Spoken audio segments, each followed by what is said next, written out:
Pourquoi est-ce que vous n'arrivez pas à pardonner? Eh bien parce que vous êtes persuadé que Dieu vous demande d'aimer vos ennemis de la même manière qu'il vous demande d'aimer vos amis. Mais écoutez bien ce qu'il dit réellement. En ce temps-là, Jésus disait à ses disciples, vous avez appris qu'il a été dit, tu aimeras ton prochain et tu haïras ton ennemi. Eh bien moi, je vous dis, aimez vos ennemis et priez pour ceux qui vous persécutent, afin d'être vraiment les fils de vos pères qui est aux cieux. Car il fait lever son soleil sur les méchants et sur les bons, il fait tomber la pluie sur les justes et sur les injustes.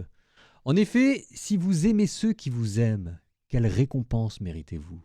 Les publicains n'en font-ils pas autant? Et si vous ne saluez que vos frères, que faites-vous d'extraordinaire? Les païens eux-mêmes n'en font-ils pas autant? Vous donc, vous serez parfaits comme votre Père céleste est parfait.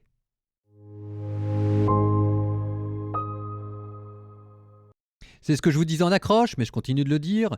N'aimez pas vos ennemis comme on aime vos amis. C'est pas ce que Dieu vous demande. Il vous demande d'aimer vos ennemis, il vous demande d'aimer vos amis, mais on n'aime pas de la même manière et ses ennemis et ses amis. Et en fait, c'est pour ça qu'on n'arrive pas à pardonner. C'est parce que nous, on est persuadé que quand Dieu nous dit d'aimer nos ennemis, il est en train de nous demander de leur faire confiance. Mais Dieu ne vous demande pas de leur faire confiance.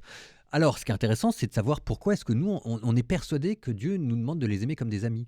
C'est qu'en fait, on a tellement du mal à imaginer qu'on puisse aimer des ennemis que la seule ressource intellectuelle qu'on a en notre tête, c'est on se dit, bah, la seule chose qui est possible dans ce cas-là, c'est de les aimer comme des amis. Et ça fait un court-circuit, c'est parce qu'on ne veut pas, on n'a pas appris, on n'a pas été éduqué pour aimer nos ennemis. Donc, aimer les ennemis, ça veut dire quoi? Bah déjà, ça veut dire que ça ne se fait pas au détriment de l'amour de soi-même.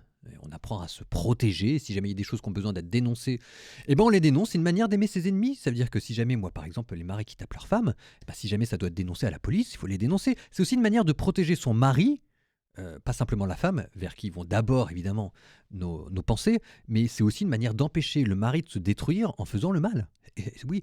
Et puis ensuite, donc une fois qu'on a protégé tout ça, une fois qu'on a pris les distances, et ben après, on apprend à ne pas chercher à se venger outre mesure. Et au fur et à mesure de la réconciliation, eh ben, on peut monter petit à petit le niveau d'exigence. Mais on y va tranquillement. Ce que Dieu vous demande, c'est de marcher dans le chemin de l'amour et non pas de la haine. Et croyez-moi, c'est déjà suffisamment difficile.